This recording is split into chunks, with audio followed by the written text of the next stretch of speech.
50 రోజుల ఉపవాస ప్రార్థనలో తండోపతండాలుగా ప్రజలు మందిరానికి వస్తుందంటే కారణం ఏంటో తెలుసా?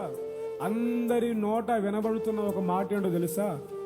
అందరి నోట వినబడుతున్న ఒక మాట ఏంటో తెలుసా? అక్కడ దేవుడు మాట్లాడుతున్నాడు. ఈరోజు చాలా మంది ఈ ఉన్నతమైన ఉపదేశం కలిగిన సహవాసానికి కలిగిన కారణం ఏంటో తెలుసా? ఈ సహవాసంలో ఏవో ఉన్నాయని కాదు, ఆకర్షించేవి ఏవో ఉన్నాయని కాదు, ఈ సహవాసానికి వస్తే ఏమో ఇస్తారని కాదు, అలా చెప్తున్నారు. ఏమో ఇస్తారని కాదు, ఏవో ఉన్నవని కాదు. ఈ సహవాసం రావడానికి కలిగిన ప్రాముఖ్యమైన విషయం ఏంటో తెలుసా? ఆ తోటలో దేవుని స్వరం వినబడుతుంది.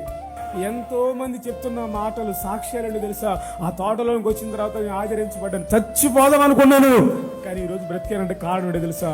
ఆ తోటలో వినబడుతున్న వాని స్వరము నన్ను ధైర్యపరిచింది.